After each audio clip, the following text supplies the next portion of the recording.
Bonjour, chronique littérature aujourd'hui, chronique western plus précisément, et avec un gros morceau qui est L'Une Comanche de Larry McMurtry, donc Comanche Moon en VO. C'est un livre de la série Lonesome Dove, c'est traduit de l'américain par Laura Darajanski, c'est publié chez Gallmeister dans la collection Nature Writing et c'est sorti en français cette année, ça pèse dans ses 750 pages environ. Lonesome Dove est un roman fleuve extraordinaire, un western parfait, d'une ampleur, d'une force, d'une intelligence, d'une sensibilité incroyable. Le genre a produit bien des merveilles sans doute, comme Warlock d'Oakley Hall ou Little Big Man de Thomas Berger, et côté nouvelle il faut mettre en avant l'extraordinaire Dorothy M. Johnson, d'abord et avant tout pour Contrée indienne, mais Lonesome Dove, qui a valu à Larry McMurtry son Pulitzer, se hisse au moins au niveau de ces merveilles et les dépasse probablement tant qu'à faire. Mais Lonesome Dove, ce n'est en fait pas que le roman qui porte ce titre. En effet, Larry McMurtry avait écrit 3 autres romans autour des mêmes personnages, une suite, Streets of Laredo, et 2 préquels, La Marche du Mort et L'Une Comanche. L'ensemble a connu un beau succès outre-Atlantique et a débouché sur plusieurs adaptations sous forme de mini-séries télévisées. En France, toutefois, seul le roman initial était disponible, il y a peu encore. Heureusement, les excellentes éditions Gallmeister, tournées vers la littérature américaine et le nature writing, elles ont par ailleurs publié d'excellents westerns, signés par exemple par Dorothy Ann Johnson ou Glendon Swarthout, etc. Les excellentes éditions Gallmeister donc y ont remédié, ou ont commencé à le faire, complétant le Lonesome Dove originel, dans leur collection Poche Totem en 2 volumes, par ces 2 préquels, La Marche du Mort l'an dernier et L'Une Comanche cette année. En attendant Streets of Laredo pour l'an prochain, je l'espère, de toutes mes forces. Situons un peu les choses. À s'en tenir aux dates de publication, L'Une Comanche, une fois de plus un beau pavé, dans ses 750 pages en grand format, est le 4e et dernier des romans de la série, précédé dans l'ordre par Lonesome Dove, Streets of Laredo et La Marche du Mort. Par contre, au regard de la chronologie interne de la série, il arrive en 2e position. La Marche du Mort le précède, et ensuite il y a Lonesome Dove, puis Streets of Laredo. Par ailleurs, l'approche de la série dans L'Une Comanche diffère de celle dans La Marche du Mort d'une certaine manière. Ce dernier roman, en guise de lien avec Lonesome Dove, développait surtout les 2 héros de la série, Woodrow Cole et Augustus McCrae, tout jeunes alors, et c'était l'occasion de lever le voile sur leur passé dans les Texas Rangers. Lonesome Dove y faisait maintes fois allusion, mais sans en dire davantage. La position intermédiaire de L'Une Comanche change la donne. Non seulement les événements finalement assez proches de La Marche du Mort sont-ils rappelés à notre bon souvenir, via des personnages toujours présents notamment, outre nos héros, des figures telles que Buffalo Hump, Kicking Wolf, Clara Forsyth, etc., mais aussi des événements bien plus lointains dans l'avenir de Lonesome Dove sont-ils annoncés, via le nom même de Lonesome Dove d'ailleurs, et surtout via des personnages tels que Joshua Dietz, Jake Spoon, ou le petit Newt qu'on ne peut plus envisager de la même manière. Autant de liens marqués et en même temps d'un parfait naturel dans le cours de la narration, avec cet effet redoutable que j'ai envie de relire Lonesome Dove maintenant, satané romancier. Ces liens ont leur importance, et d'autres traits témoignent de la parenté entre les romans. Mais ils diffèrent par d'autres aspects sans doute pas moins significatifs. Il en est un que j'aimerais mettre en avant, même si de manière pas bien assurée, et qui distingue peut-être Lonesome Dove et La Marche du Mort d'une part, et L'Une Comanche d'autre part. Les 3 romans ont en commun une ampleur rare. Lonesome Dove est le plus long, La Marche du Mort le plus relativement bref, et L'Une Comanche à cet égard se situe pile entre les deux, comme dans la chronologie interne. Tiens. Cependant, Lonesome Dove et La Marche du Mort ont tous les deux un caractère d'odyssée, disons, en mettant l'accent, même à titre de prétexte, sur un voyage, considérable et entrecoupé d'autres choses, néanmoins tendant vers un but, aussi absurde soit-il dans les 2 cas. Le roman originel narre comment Augustus et Woodrow convoient un troupeau de Lonesome Dove à la frontière entre le Texas et le Mexique, au Montana, 5000 km plus au nord au bas mot. La Marche du Mort, sur un mode de l'Odyssée peut-être plus strict encore d'une certaine manière, car le voyage c'est aussi le retour, accompagne la désastreuse Texas Santa Fe Expedition de 1841 et en ramène les survivants chez eux. Le cas de L'Une Comanche est un peu différent, car il est davantage constitué d'allers-retours indécis, souvent interrompus en fait, sur une zone sans doute conséquente, mais sans commune mesure avec ce qu'on trouvait dans les 2 autres romans. En contrepartie, le roman, plus flexible, s'étend sur une période bien plus longue. On traverse en fait 2 décennies ou presque, les années 1850 et 1860, avec des ellipses parfois conséquentes. Nous commençons donc en gros une dizaine d'années après la Marche du Mort. Ceci dit, très clairement dans Lonesome Dove, sans doute aussi dans La Marche du Mort, ces voyages sont à maint égards des prétextes. Et il reste quelque chose de cet esprit dans Lune Comanche, oui, mais à plusieurs reprises du coup. Le roman débute quelques années avant la guerre de sécession, alors que nos Texas Rangers, survivants de la marche du mort, mais aussi petits nouveaux qui étaient leur mère il y a peu encore, traquent l'agaçant voleur de chevaux Comanche Kicking Wolf, plus ou moins associé au redoutable chef Buffalo Hump, deux personnages importants de la marche du mort. La chose à ne pas faire sans doute, car Kicking Wolf en profite pour commettre son plus grand forfait, voler le magnifique cheval du capitaine des Rangers, Inish Skull. On ne le connaît pas sous le nom de Big Horse Skull pour rien, un personnage haut en couleur, légendaire aussi bien parmi les Blancs que parmi les Indiens. Kicking Wolf, grisé par son audace, décide de se rendre au sud, dans le Mexique, pour y accomplir un exploit de plus en offrant le cheval au tristement célèbre Ahumado, un bandit sanguinaire, le pire de tous, et avec lequel Inish Skull avait déjà eu maille à partir. Une occasion rêvée pour l'aventurier bostonien de revenir à l'héroïsme individuel en traquant ceux qui l'ont dépossédé, à pied, et accompagné d'un unique compagnon, l'éclaireur Kickapoo Famous Shoes. Et ses Rangers? Eh bien, il les laisse tomber, en confiant à la hâte à Woodrow Cole et Augustus McRae, ses deux meilleurs éléments, le grade de capitaine. Hop, là, comme ça. Nos deux héros font l'apprentissage amer des responsabilités, et Gus tout particulièrement, qui souhaitait tant être récompensé de la sorte, doit bientôt constater que cela ne lui facilite pas la vie autant qu'il le croyait. Lune Comanche est un roman monstrueux à sa manière. Sur cette base viennent se greffer bien d'autres histoires, d'autant que des années, voire des décennies, séparent le début du roman de sa fin. Mieux vaut ne pas en dire davantage ici, même si la fresque, du fait de son ampleur, n'en serait probablement qu'à peine abîmée. La grande force de Larry McMurtry, Métavie, à en croire ses trois romans, ce sont ses personnages, et leurs dialogues, sans doute. Woodrow Cole et Augustus McRae en tête, mais pas au point de reléguer leurs comparses dans l'ombre, sont d'une humanité exemplaire, d'une complexité authentique. Personnages qui peuvent s'avérer tragiques ou drôles, ou les deux en même temps si ça se trouve, et admirables aussi bien qu'agaçants.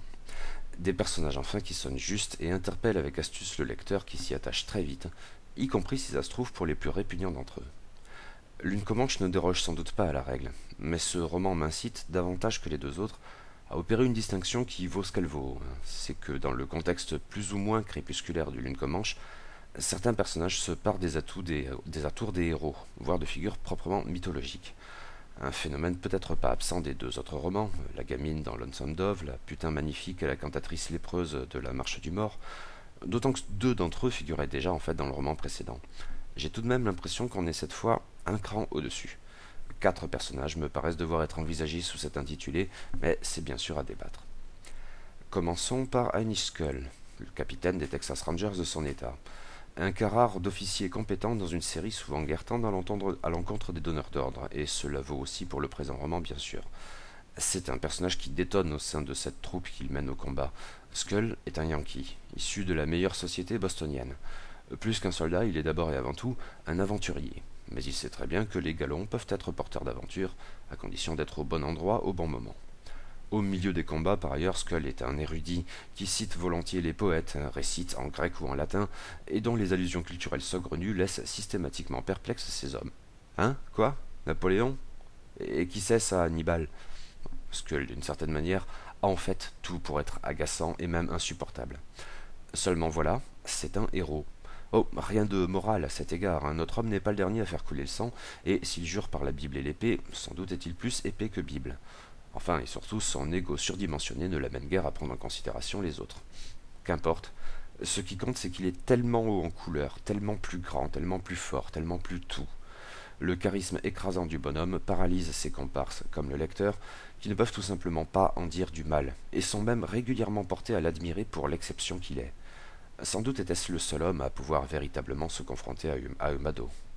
Et il lui fallait une femme au moins aussi haute en couleur, mais je parlerai d'Inish Skull un peu plus tard. Kicking Wolf, nous l'avions déjà croisé dans La Marche du Mort. Ce Comanche se définit par sa fonction, il vole des chevaux. C'est le meilleur à ce petit jeu. Personne ne vole des chevaux comme Kicking Wolf. Nulle vantardise ici, rien que des faits, ce qu'il démontre avec une certaine forme de classe, en soustrayant peu ou prou sous ses yeux le cheval légendaire du légendaire Inish Skull, pourtant lancé sur sa piste, justement pour mettre fin à ses larcins. Kicking Wolf ici est celui par qui tout commence d'une certaine manière, et je crois que ça lui confère des attributs peu ou prou mythiques, à la façon d'un trickster disons, alors pas de manière générale certes, mais il en a le défaut récurrent, une certaine arrogance derrière la malice. S'emparer du cheval de Skull était en soi un exploit, mais qu'il ne lui suffit pas. Désireux de briller davantage encore, il se rend auprès du redoutable Ahumado pour lui faire don du cheval légendaire. Une très mauvaise idée. Mais cela participe de son essence, au fond. Tellement doué dans sa partie que la manière dont il s'y prend relève peu ou prou du surnaturel, Kicking Wolf ne se montre pas toujours très malin en dehors. Ou bien est-ce qu'il est également, voire avant tout, un rêveur? Buffalo Hump, lui aussi découvert dans la marche du mort, aurait sans doute bien des choses à dire à ce sujet. En fait, le voleur de chevaux l'irrite régulièrement, et si les deux Comanches se croisent plus qu'à leur tour, liés par le sang et la tribu, ils ne s'apprécient guère. Il s'estime pourtant d'une certaine manière. Le voleur reconnaît en la personne du bossu le dernier grand chef des Comanches, et ce dernier ne saurait nier le génie dont fait preuve Kicking Wolf à l'occasion. Ils ont tous deux cette stature mythique qui les élève au-dessus des autres. Mais Buffalo Hump, c'est sans doute la classe au-dessus encore. Il est littéralement le dernier des Comanches. Un chef aussi brutal qu'intelligent, prompt à violer, torturer, tuer, prompt à vaincre enfin. La pire des menaces planant sur les Texas Rangers, qui vivent dans la crainte permanente de tomber dans une de ces embuscades. Woodrow Cole et surtout Augustus McRae n'y ont réchappé que par miracle dans la marche du mort. Ce souvenir les hante, et les pousse à admirer, en même temps, leur si redoutable adversaire. Lequel, ainsi que ses hommes, en a autant à leur service. Silver-Air McRae, et plus encore Gun in the Water, sont connus de tous les Comanches, et parmi les Texans, seul Heinrich Skull peut en dire autant. Mais la gloire de Buffalo Hump est d'un autre ordre, et bien au-delà de ses affaires personnelles, il entend offrir à son peuple un barreau d'honneur, une grande offensive concertée qui pousserait jusqu'à la mer. Meurtre, viol, destruction. Le chef Comanche n'est pas un tendre, il est même tout sauf ça. Nulle vision bisounours des guerres indiennes, si l'auteur ne fait bien sûr pas non plus dans la charge unilatérale, et consacre à ses personnages indiens la même attention extrême qu'à ses personnages texans, aussi sont-ils aussi marquants. Mais viendra enfin pour Buffalo Hump le temps de mourir. Il se sait vieux et d'un autre monde. Il est la lune Comanche. Notez qu'ici, comme en d'autres endroits, Larry McMurtry s'est inspiré de personnages et de faits réels, mais sans y asservir son récit. Il y a bel et bien eu un chef Comanche du nom de Buffalo Hump, et dont le plus grand fait d'armes fut, en 1840, un grand raid dans tout le Texas que la mer seule a arrêté. Les dates ne correspondent pas, il ne faut pas trop s'attacher à cette image, comme dans le cas de Bigfoot Wallace dans la Marche du Mort, mais je suppose que ça méritait tout de même d'être relevé. Évoquons une dernière figure mythique, la plus troublante peut-être. Il s'agit d'Ahumado, et il est une véritable incarnation du mal, mais sur un mode plus brutal que le juge dans Méridien de sang de Cormac McCarthy, plus intemporel aussi. En fait, c'est un personnage insaisissable, littéralement, et dont on ne sait pas grand-chose. Le bandit mexicain, surnommé Black Vaquero, sème la terreur avec sa bande cosmopolite dans le nord du Mexique et le sud du Texas. L'horrible personnage prise les supplices raffinés, les tortures les plus atrocement inventives. Il terrifie tout le monde et d'abord ses propres hommes, qui restent pourtant à ses côtés, sans doute justement parce que cette peur omniprésente ne leur laisse pas d'alternative. Mais qui est-il ? À 2 ou 3 reprises, on semble avancer qu'il serait un Maya, si cela veut dire quelque chose au milieu du XIXe siècle. Il semble bien entretenir une relation avec les jungles loin au sud, et jaguars, paysage et animal totem dont les Texans comme les Comanches n'ont tout simplement pas idée. Mais cela renforce son caractère anachronique, et terrifiant, comme une ombre surgit du passé. Un homme, qui a son destin entre ses mains. Un homme sans pareil, car le mal est trop banal chez les autres. Il faudra bien un Heinrich Skull pour ne serait-ce que le déstabiliser temporairement, et encore le Yankee n'en sortira-t-il certainement pas indemne. D'autres figures du roman ont quelque chose de mythique, mais leur statut de second rôle me dissuade d'en faire davantage état ici. Pensez à ce couple de Français qui tient un saloon désert en un endroit paumé du nom de Lonesome Dove. Mais j'y reviendrai. Cependant, à ces figures qui me font l'effet d'être mythiques, il faut bien sûr en associer d'autres qui brillent quant à elles par leur humanité. Le lecteur est fasciné par ceux qui précèdent, mais ils sont au-delà de l'identification. Ceux dont je vais parler maintenant en sont par contre des véhicules tout désignés. Ils n'en sont pas moins complexes, car c'est au fond cette complexité qui fait les bons personnages, puisqu'elle fait l'humanité. Au premier chef, il faut bien sûr citer nos héros, Woodrow Cole et Augustus McRae, en rappelant toutefois que Larry McMurtry use d'une multiplicité de points de vue, changeant sans cesse mais avec une grande habileté narrative, ce qui fait que les deux capitaines ne se voient finalement pas accorder beaucoup plus de champ que tous les autres personnages du roman. Mais peut-être vaudrait-il mieux l'exprimer à l'envers. Cependant, ils sont nos compagnons, depuis la Marche du Mort jusqu'à Lonesome Dove, et après peut-être.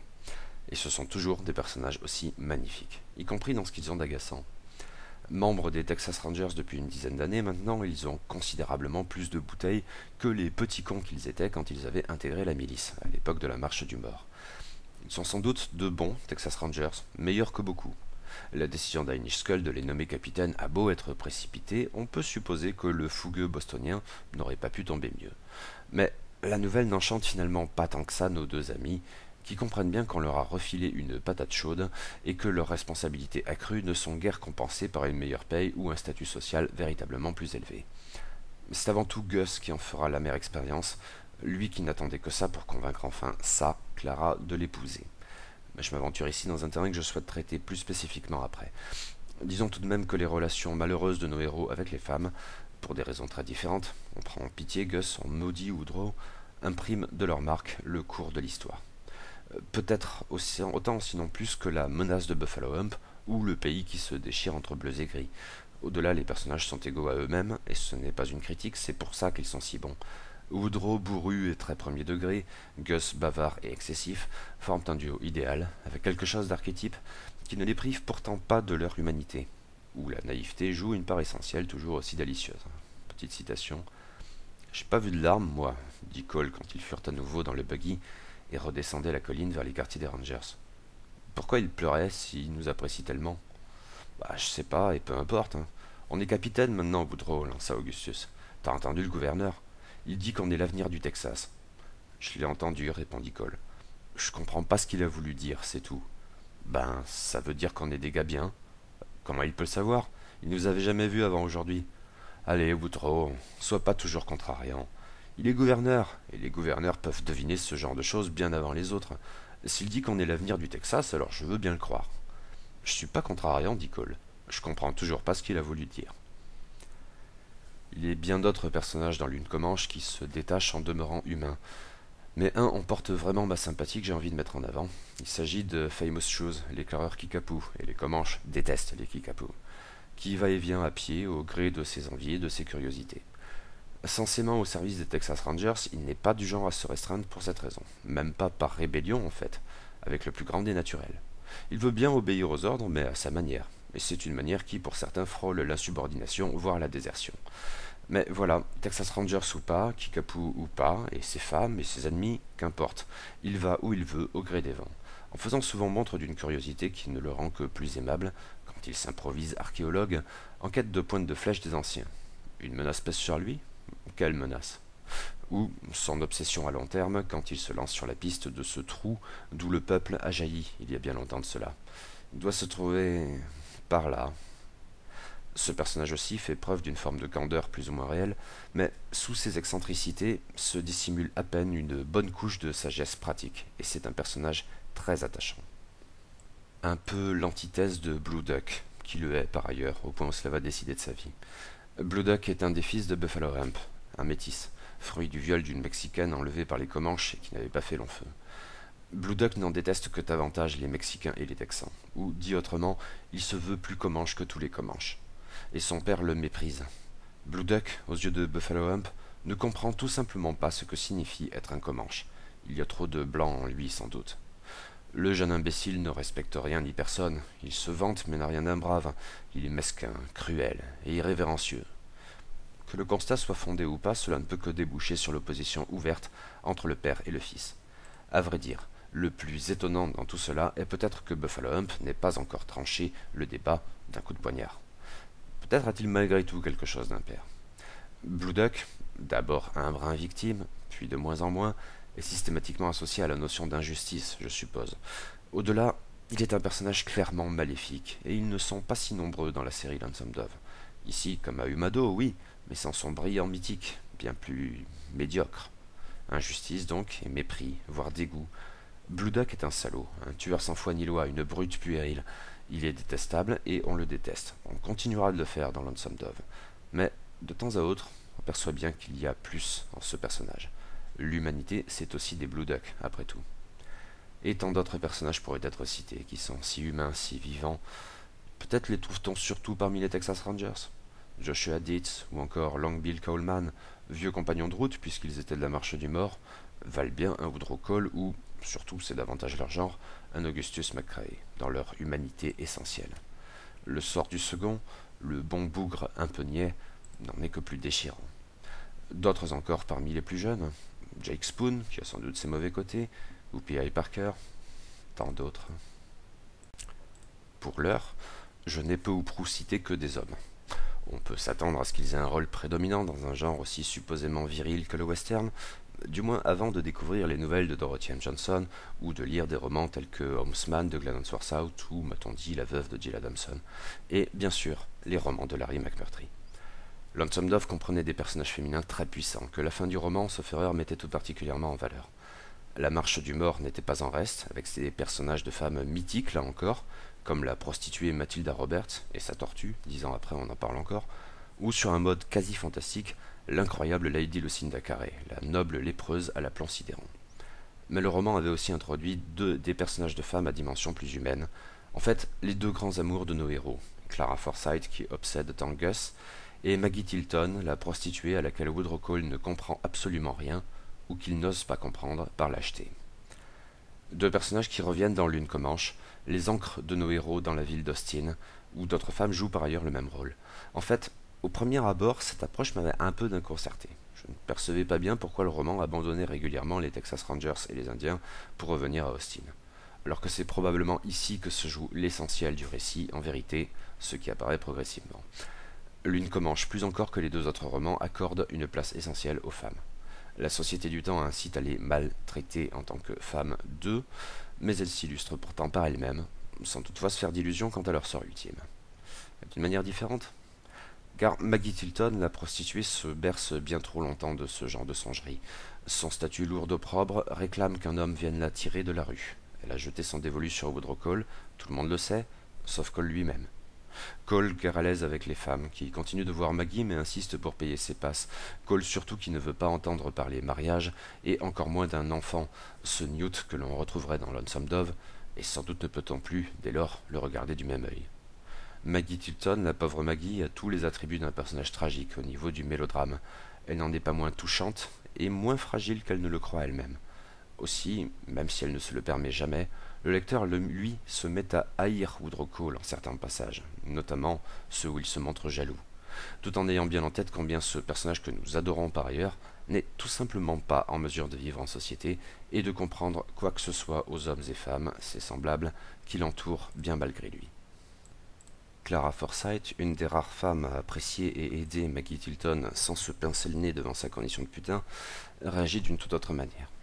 Dans La Marche du Mort, nous avons vu Gus faire sa rencontre et décider dans la minute qu'il devait l'épouser. Nous le savions homme à femme, bassinant Woodrow Cole avec ses commentaires sur les prostituées du coin, et nous avions pu apprécier en Clara celle qui ne se laissait pas marcher sur les pieds, même si elle n'était pas la dernière à badiner non plus. Clara aime Gus à sa manière, même après 10 ans d'une cour toujours à recommencer. Il ne s'en lasse donc pas. Quoi qu'il en soit, Gus, tout surpris de se voir nommé capitaine par Inish Skull, en saute bientôt de joie. Les galons, enfin! Clara va forcément l'épouser maintenant. Eh bien, non. Car Clara Forsyth sera sous peu Clara Allen. Elle ne se vend pas, et M. Allen est un brave homme. Mais épouser un ranger? Un homme qui part sans cesse pendant des mois et qui court après la mort chaque jour davantage? Non. D'où ce retournement de situation. Nous détestons Woodrow Cole parce qu'il refuse de s'engager avec Maggie Tilton. Nous ne détestons certainement pas Clara Forsyth pour avoir fait le choix de se marier loin des Texas Rangers et du brave Gus. Parce que nous connaissons ses sentiments, et la devinons libre en dépit du mariage, et parce que nous savons très bien au fond qu'elle a raison, et qu'épouser Gus aurait été le pire des choix.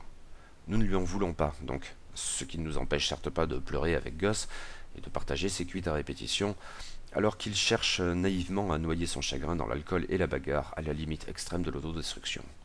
Clara Forsyth, Clara Allen, n'en demeurera pas moins à jamais le grand amour de Gus, celui qui demeure beau, même triste, justement parce qu'il ne s'est jamais réalisé. Le jeu d'ellipse du roman ne fera que confirmer ces sentiments douloureux mais justes. Nul ne peut être heureux en amour, sans doute, mais Gus peut être moins encore que quiconque. Ces mariages sont déprimants. Il ne reste plus qu'à espérer que les choses se sont mieux passées pour la belle et vibrante Clara. Femmes de Rangers comme femmes d'Indiens, au-delà, ont leur rôle à jouer, quitte à ce que ce soit d'abord celui de victime. Le roman revient régulièrement sur le thème des femmes violées par les Comanches et parfois enlevées par eux, au rythme de scènes très dures, proprement insoutenables. Pearl, l'épouse de Long Bill, permet de rendre cette thématique soudainement bien plus concrète, Et en résulte un tableau doublement tragique, celui de ces femmes que l'on rejette pour avoir été les victimes de viols, au nom d'un réflexe idiot de souillure qui semble l'emporter sur la compassion et la révolte, celui des hommes qui, même avec les meilleures intentions du monde, ne savent absolument pas comment réagir. Heureusement, toutes les femmes du roman ne se voient pas systématiquement accoler ce motif très dur, mais ce sont sans doute les indiennes qui s'en tirent le mieux. Le roman évoque souvent, via les personnages masculins le cas échéant, certes, leurs épouses, parfois nombreuses. Si Buffalo Hump ne rechigne pas au viol et est porté à croire qu'un bon époux se doit de battre ses femmes de temps en temps, il y en a des émules dans toutes les sociétés, faut-il croire. Il entretient des relations complexes avec certaines de ses épouses, notamment la jeune Lark, aux rondeurs agréables, et les plus âgées et plus sages, Evileg et Earn the Leap. Kicking Wolf de même. Famous Shoes aussi, dont l'indifférence éventuelle est moins brutale et n'exclut pas tout au fond les sentiments. Et si Ahumado ne saurait susciter ce genre d'attachement, il conserve plus ou moins consciemment dans son ombre un personnage féminin impressionnant, quand bien même très éphémère, de manière presque insupportable en fait. Mais, à l'instar de ce qui se produit pour les hommes, et dans la continuité de ce que l'on avait pu lire dans La Marche du Mort, d'autres femmes ici se hissent à leur tour au niveau de figures peu ou prou mythiques, si ce n'est qu'en contrepoint des femmes du commun, plus qu'à leur tour tragique, elles ont souvent ici les attributs de personnages de comédie, ce qui n'entame en rien leur charisme et leur évidente supériorité. La première dans ce registre n'est autre qu'Inès Scull, l'épouse du capitaine Hamish Scull, et un personnage pas moins exubérant. Les deux ensemble dans une même pièce, c'est une tornade garantie. Heureusement, cela n'arrive qu'assez rarement. Hamish Scull a bien des raisons de partir à l'aventure, et son épouse issue d'une vieille famille du sud profond, d'une richesse considérable, que la dame entretient en acquérant des plantations à Cuba, professe sans cesse le mépris qu'elle éprouve pour son Yankee de mari et pour les pénibles bostoniens cul-serrés qui s'offusquent d'un rien, qu'ils aillent au diable. Ce qui n'empêche pas de forcer la main des Texas Rangers pour les contraindre à ramener Anish à la maison. Reste qu'en son absence, Inès ne se calme pas vraiment. Loin de là, nymphomane assumée, elle raffole, avant de s'en lancer quelques minutes à peine peuvent y suffire, des petits genoux d'Austin qui intègrent le service de son époux. Ce qui peut en fait inclure des Rangers moins jeunes. Gus y passe comme les autres, et Woodrow Cole ne comprend absolument pas comment prendre un thé en compagnie de Madame Scull peut durer aussi longtemps.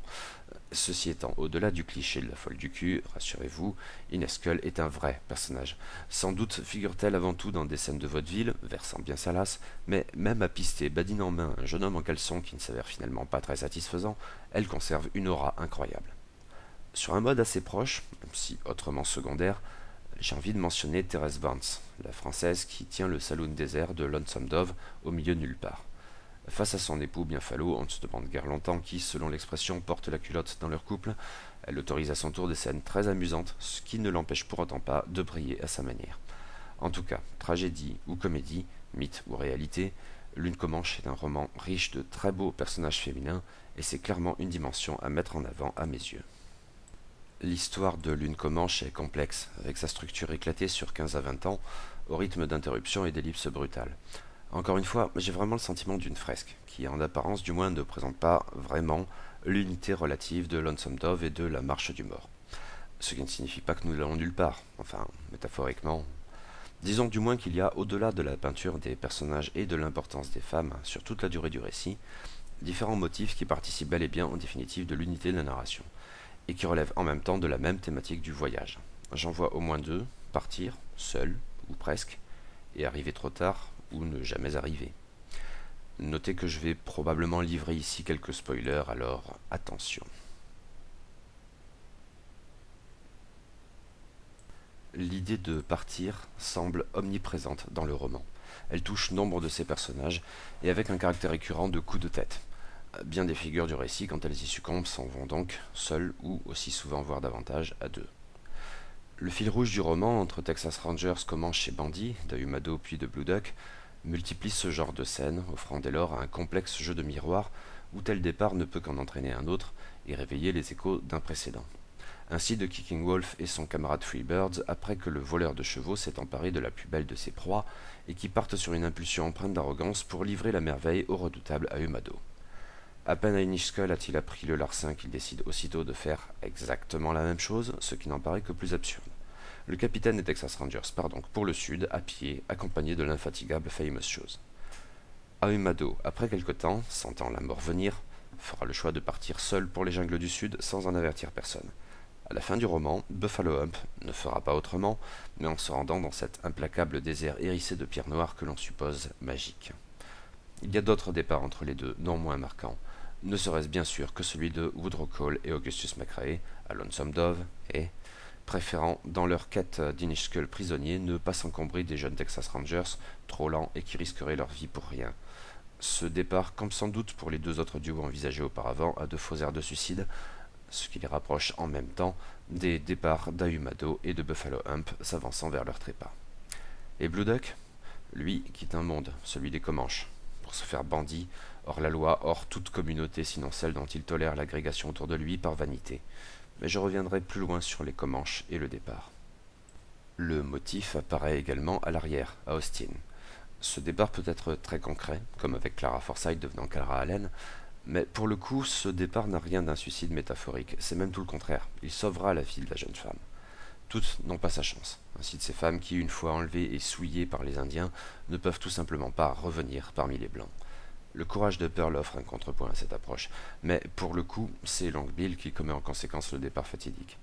Et bien des personnages sans doute voient, que ce soit réfléchi ou non, dans la mort, le plus grand et le plus certain des départs, ce qui inclut à terme aussi bien Maggie Tilton que les malheureuses épouses de Gus. Mais le motif du départ peut avoir davantage d'ampleur, en dépassant les seuls personnages, plus ou moins conscients de ce qu'ils veulent au juste, pour se sublimer dans un but, une destination ou une cause à défendre. Les Texans partent pour le Mexique, ou repartent dans l'Est.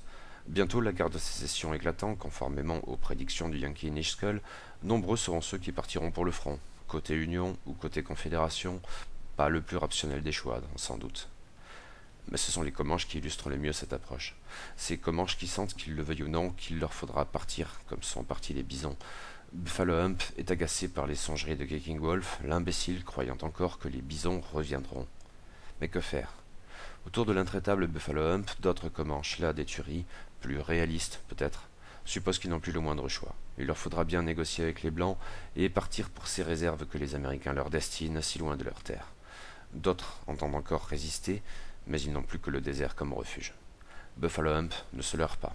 Pour les Comanches, partir de cette région, c'est partir tout court, sortir du monde.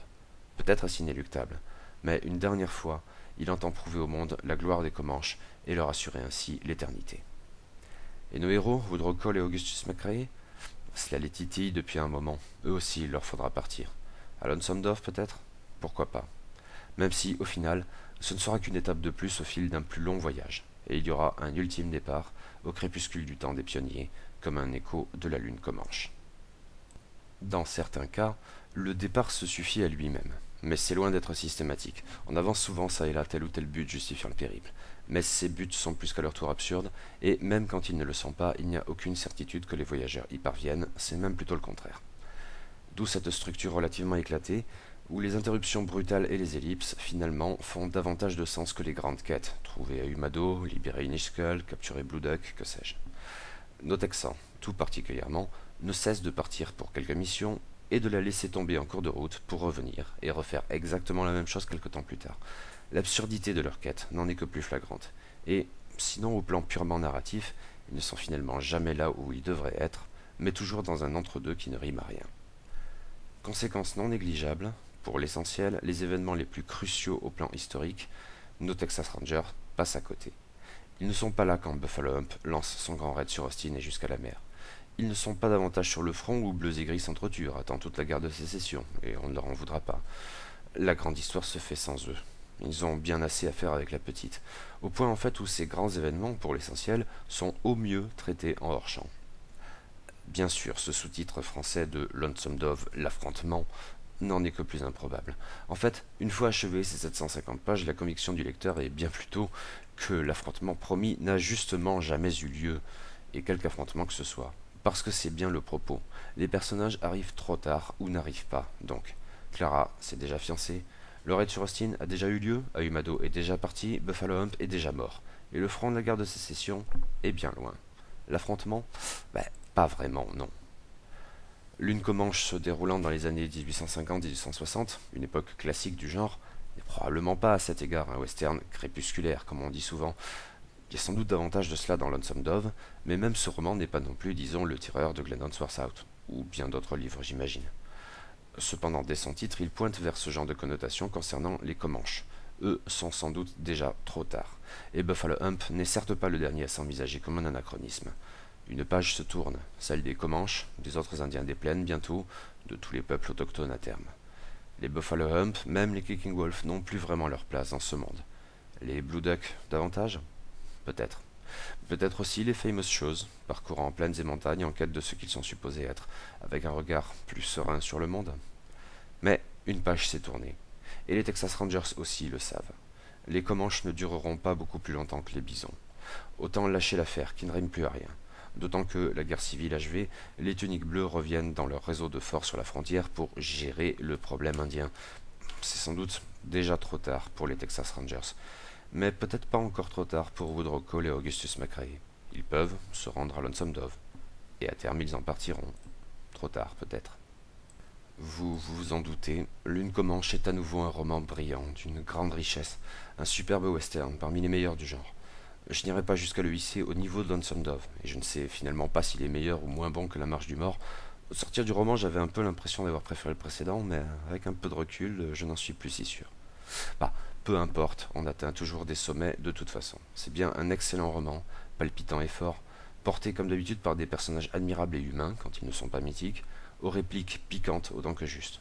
Comme les deux autres livres traduits de la série, Lune Comanche fait preuve d'une habileté narrative irréprochable et d'une fluidité dans l'expression qui n'a guère d'équivalent ailleurs.